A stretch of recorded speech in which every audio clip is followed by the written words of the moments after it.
Mr. Premraj Kalapadam is an eloquent, impressionable, and highly experienced employee engagement expert. At the cusp of his career, he chose to tread into the financial services sector due to his academic accolades that supported his career trajectory. He continued to ace in his banking career and went on to hold leadership positions in his organizations. Thanks to his good leadership capabilities, he was awarded a CEO position in HDFC's sister concern organization. And he went on to manage 21,000 plus employees, and he was acknowledged and appreciated for his employee retention capabilities. As we prepare to delve into our conversation on the topic at hand, the joy of giving, here is an exciting twist. Premraj, get ready for a rapid fire round of random words. I'll mention a few, and I would love to hear the first thing that comes to your mind in response without thinking much. And let's dive right in. Here comes the first word. It is dream. Continue to make a positive difference in the lives of people. Awesome. Invention. I would say it is a wheel that transformed transportation. Future. India shining. Book. I'm very much impressed with Robin Sharma's 5 a.m. Club and the Heroes Manifesto. The Heroes Manifesto I'm reading now. I've read the 5 a.m. Club, which is very, very interesting, and a lot of takeaways in that. Yeah. And movie? I'm not a great movie buff, but in my younger age, I'd seen Godfather, which has stayed with me. Food, prawns biryani. Place, I love New Zealand. I've been there once and I would like to go there again. Object, it's a mobile phone which has revolutionized communication. You have the entire world in your palms. Yeah. And then person, Ratan Tata, without doubt, without the things that he is doing, almost single-handedly he's transformed things, and all his organizations have ethical values which resonates with me. Yeah. And the last one is world. We should be living in harmony. Awesome. And thank you so much for participating sportively. Really appreciate it. Folks, welcome to the Guiding Voice podcast series, where we embark on transformative conversations for a better future. I'm your host, Navin Samala, dedicated to making the world a better place through valuable discussions that add value to your life and to your career. Thank you so much for tuning in. And Premraj, hearty welcome to the Guiding Voice English as well. And it's been a pleasure talking to you on TGV Hindi, and that episode is really doing well. And thanks again for being part of our journey. And then at this time, I would also like to acknowledge Raina Khatri Tandon for connecting me with such a great leader. And Raina, appreciate you taking time to connect me with Premrajji. And hearty welcome, Mr. Premraj. Thank you. It's a pleasure talking on this channel. I did watch the Hindi one, though I was a bit circumspect before in speaking Hindi, but it seems to have come out well. Yeah. You need to be complimented for having done that. And I'm looking forward to this episode. Thank you. And here comes my first question. Like, you had 38 years of work experience, and apart from that, you have been part of so many voluntary organizations, and you are always on your toes to contribute and give back to the society. So I'm really inspired by your journey and also your passion to make a difference, which means you always keep yourself busy. So I wanted to understand from you, what is your success mantra? What are the top 3 things that have attributed to your success so far? That's a good question. If I have to pick up 3 attributes, I would say 1 is discipline. Second is the willingness to work hard.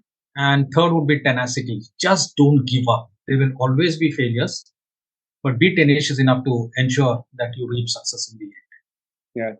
Yeah, so inspiring. Now let's talk about the topic at the hand. Joy of giving. I think many corporates have embarked on their CSR activities, and many organizations run campaigns in the same name, like Joy of Giving. So what will be your definition of joy of giving? As far as the joy of giving, the definition, if you have to ask me, is I feel it if you do something for someone and you see a glint of joy in their eyes, that for me is a joy of giving. It could be something one does or facilitates and then see the sparkling result. It fills one's heart to see someone else happy on your account. That is what I would define or say is the joy of giving. So profound. So, looking at someone being happy because of our deeds, if I may summarize it, wonderful. That's it. So, I'm now curious, like, why did you get into this journey of philanthropy, and how it has it evolved over the years? Say, for that, like most things in our life, I have to go back to my childhood. Mm-hmm. Where in my childhood, I did not have privilege to many things that my school friends had, my other friends had, my peers had. I wish someone would have gifted it or shared it. Just one small example. I never had a bicycle. Most of my classmates had bicycles, and during their research, they would be having fun with it. Mm-hmm. They would be enjoying the ride. They would be doing acrobatic tricks. At that time, there was a feeling of envy and being less privileged.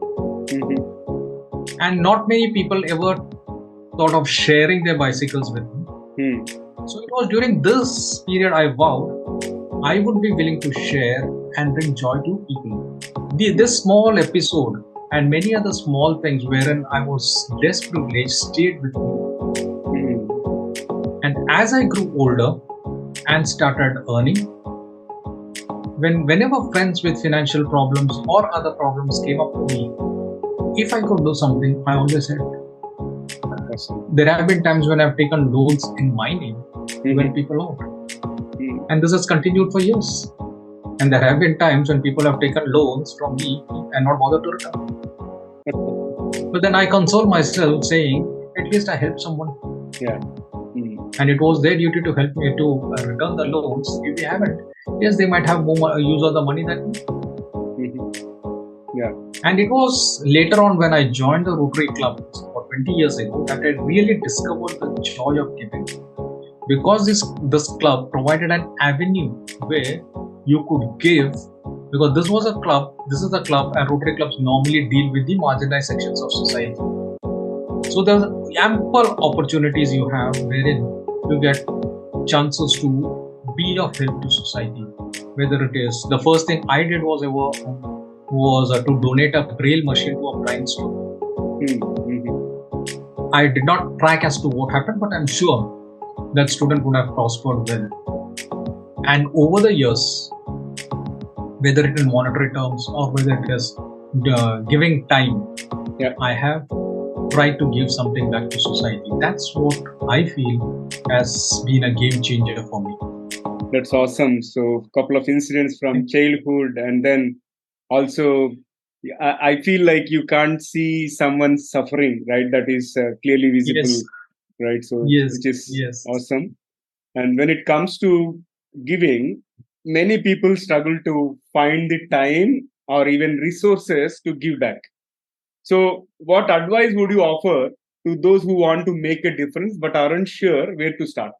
So, to my opinion, it's either one of them. You either don't have the time, or you don't have the money. It can't be both together. I find it difficult to believe that it can be both at the same time.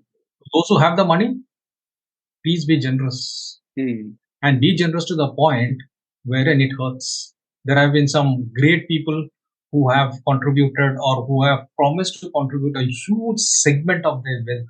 And there are some religions also wherein it is mandated that you give X percentage of your wealth to charity every year. Yeah.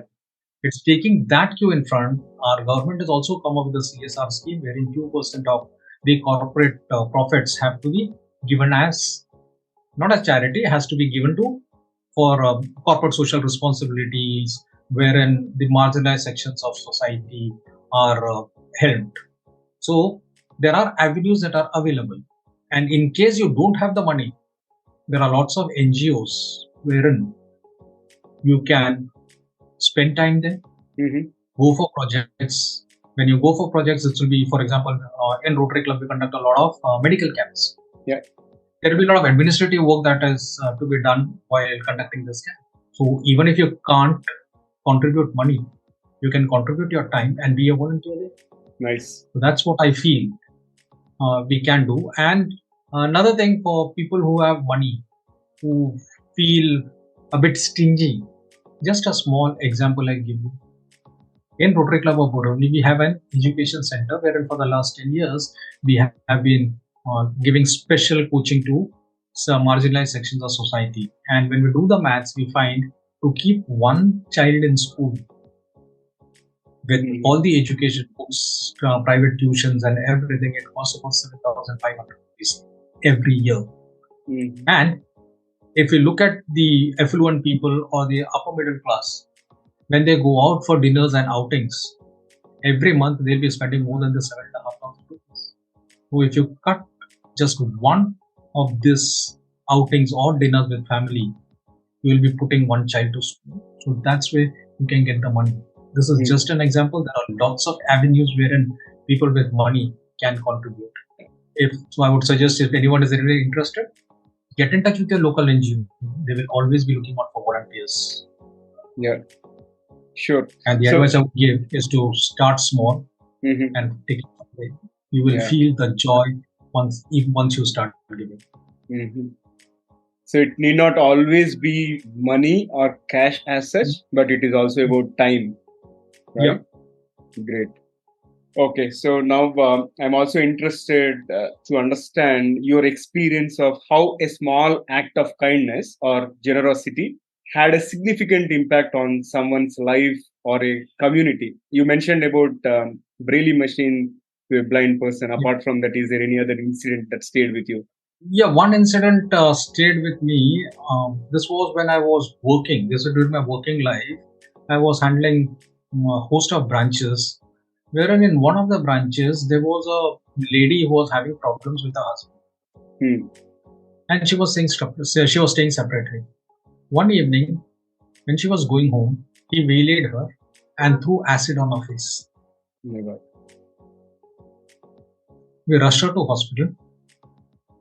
The branch manager and the staff that branch rushed her to hospital, and then the doctor said the treatment would cost about 2 lakhs. And this girl was new to the system. So though we did have Mediclaim, the upper ceiling was 50,000. So the branch manager called me and said, how do we do this? The doctor is asking for 2 lakhs. I told him, tell the doctor to start the treatment. I will come there tomorrow because this place is about 3 hours drive from my headquarters. Tomorrow morning I will be there. Tell the doctor I will be there tomorrow early morning. He can start the treatment and tell him not to worry about the money. I reached there, I met the doctor and told him to continue, we will find the money. Then I went back to my bank. I looked at the office processes and the facilities that are available. Then I spoke to my boss. Is there something that we can do? The boss was not very helpful. He said, as per the rules, we can give only this. There's nothing we can do. I spoke to his boss. His boss was not helpful, but he did not discourage me. He said, why don't you speak to the head of HR, who was the group head? I picked up the phone, and luckily this group head was a lady. I spoke to this lady and told her this is what has happened. The Mediclaim is only 50,000, and we need to do something because this is a genuine case and it's our staff. So either please talk to someone and arrange for a non-refundable loan of on like 50,000 or 2 lakhs, which we will see what to do. At least this lady was willing to listen to me. She asked me to send her a note as to what has happened. So within half an hour I sent this note, and believe it or not, within 15 minutes I received an approval for 2 lakhs non-refundable. This was away from the system. There was nothing in the rules that did it, but because I approached and because the organization was empathetic and compassionate, they found a way wherein this 2 lakhs rupees was given to the girl. She had a treatment. Later on she turned out to be one of the star employees.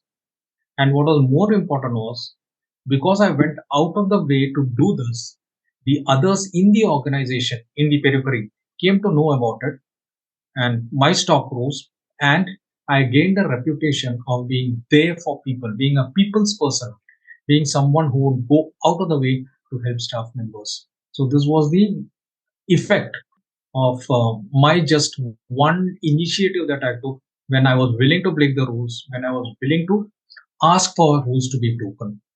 Awesome. This is so inspiring, and you have gone two steps ahead, not just one step, and you did not stop there.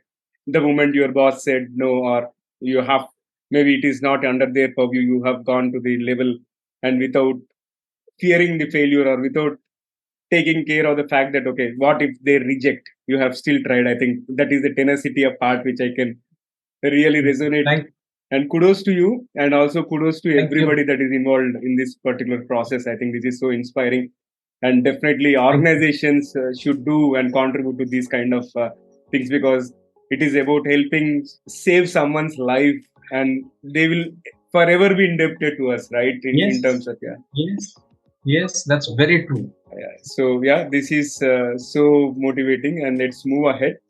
And this joy of inspiring, this joy of giving can also inspire others to follow suit. Right? Have you witnessed any examples of a ripple effect where one act of generosity led to a chain of positive actions? I can think of a couple of incidents that happened during my tenure as a president of the Rotary Club of Borivali. Mm-hmm. In our vicinity, we had a big fire wherein 800 hutments were destroyed, and a lot of people, about 3-4 thousand people, were literally on the streets. Mm. So, since we were an NGO in the area and one of our club members was staying there, we took the initiative and started a funds drive. And we discovered the first thing that they needed was some buckets and mugs. So, we arranged for that. And when we were thinking of doing this, we also discovered that a lot of NGOs who are in this field. So, all of us got together one evening and then tried to make sense out of this matter that was going on. And instead of doing it separately, all the NGOs, we said we would do it collectively. Mm. And after the first initial things, what was needed was they needed groceries Mm-hmm. to subsist them. We had arranged for some tents and other things. Luckily, it was not the rainy season, so it was not bad. So we arranged for tents wherein temporary shelter could be given. And then we thought about giving them rations, groceries. So about 1 month's ration, we went to a supermarket, negotiated with them, and all the grocery items that would be needed for about 30 days. We compiled a list and prepared ration kits. Mm-hmm. And the cost of that each kit came to 1,750. We asked for contributions. We found a lot of people from our club contributed. And what was more heartwarming, and which is where the ripple effect comes in, Yeah. there are many people who had friends who spoke to their friends, and those friends also helped. We have a dentist here who is very kind-hearted. He went to the dental association. From there, he got about more than a dozen of his friends contributing to this. Mm. So this was there. Then we had another NGO Mm-hmm. who came to us. They also contributed 50,000. So overall, this sizable chunk of money we could give for this fire relief. Mm. And that really showed us that in case you do something, if you start something, people get motivated to give. Yeah. That is one example. And the other example is, again, this is Rotary connected. Mm-hmm. For the last 35 odd years, Rotary has been fighting to end polio. As of now, apart from 2 countries, the rest of the world has been rid of polio. But we need to be very sure that it doesn't recur. Mm-hmm. So money is always needed. We have some great philanthropists like Bill Gates and the Melinda Foundation support. But at a club level also, money needs to be collected. So when polio drive was going on, I Mm-hmm. contributed my mite. We had another very senior member who contributed his mite, and suddenly we found a lot of people opening up their wallets. And in 15 minutes, we collected a sizable amount. This normally doesn't happen. Again, this would be when the cause is good and people are really seeing that you're leading by example, the ripple effect happens. There are numerous such examples I can quote. Yeah. These are the two that comes into mind, and these are the recent ones. Got it. So inspiring. Definitely, if we demonstrate that act of kindness, and definitely it is going to have the ripple effect, and others also get inspired. So on that note, my next question is around how did you motivate people to be part of your initiatives when you served as the area president of your Rotary Club during your tenure? A small confession here. When I started my tenure, I thought being having been successful as a corporate person, I could replicate those corporate lessons here and run the club. In a way, yes, it helped, but there are Yeah. certain areas where it did not help. Mm-hmm. For example, getting work done from people was not easy. In a corporate setup, because you have that hierarchy, that command that you have, with your position, you can command and demand work. But here, there is no demand. Everyone is on par. You might be the president of the club, Yeah. but you're on par with every individual. So you can't demand work. You have to command. And only if that person feels motivated enough to do something, whether it is coming for projects or whether to contribute in terms of monetary terms, it will be very, very difficult. This was one of the biggest lessons I learned, and I learned it pretty early during my tenure. So then I could implement some other strategies to help them. And one of the things that helped me was acknowledgement of gratitude. Mm-hmm. I was always conscious that these individuals did not have to do anything for the club. I had to motivate them to do something. So, whenever even the smallest thing was done, I ensured that they were acknowledged in public, and on a personal level, I expressed my gratitude. When others saw people getting acknowledged for small things, they were willing to contribute. So I feel expression of gratitude has been one of the biggest takeaways which really helped me in motivating people to be part of our initiative. Awesome. And this has been great and incredible conversation so far. And now it's time to add some more excitement and get ready, Premraji, as we dive into a series of intriguing rapid fire questions to spice up the episode further. And if you're ready, let's dive in. Okay, I'm ready. Shoot. Okay, perfect. Here comes my first bullet. If you could have one gigantic billboard anywhere with anything on it, what would it say? I would say discover the joy of giving. Wow. Okay. And then what is one thing that you are really bad at that you wish you were better at? I just can't blow my own trumpet. Which others are really good. Especially social media is full of that these days. Okay. And can you describe yourself in just one word? I would say compassionate. Mm-hmm.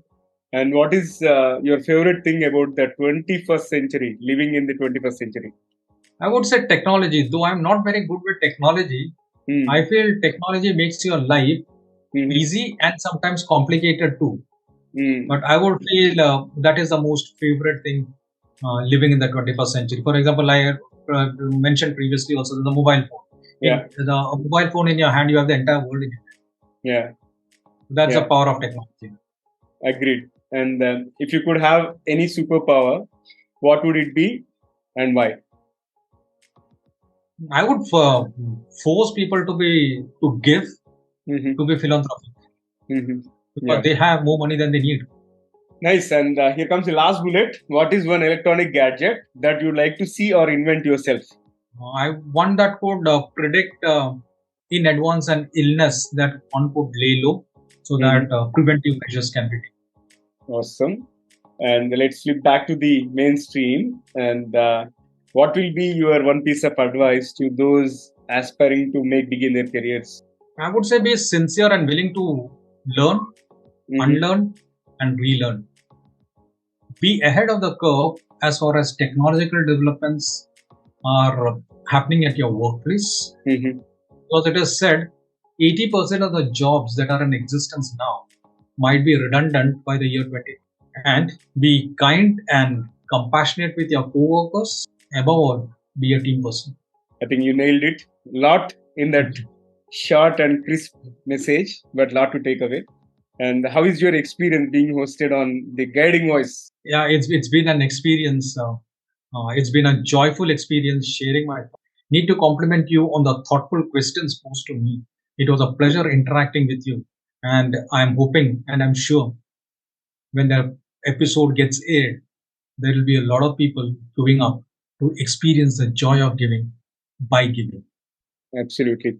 And last one here is a surprise. Since you have been through both the platforms, TGV Hindi and the Guiding Voice, again, I'm not trying to put you on spot, but who do you think I have to host in this platform from your network?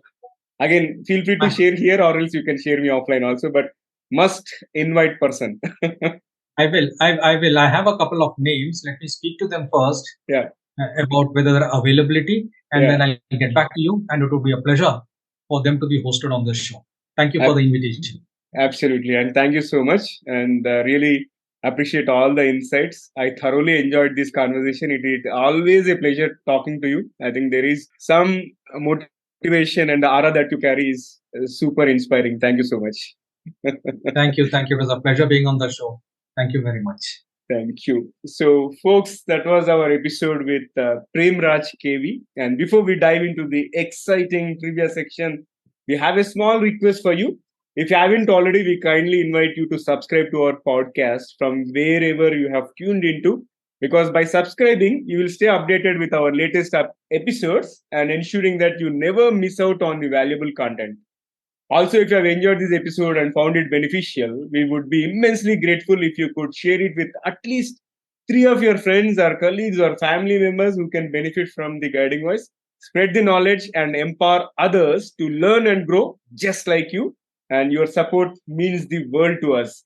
Not only will your friends gain new insights, but we will also gain new subscribers, allowing us to continue producing valuable content for you and our growing community.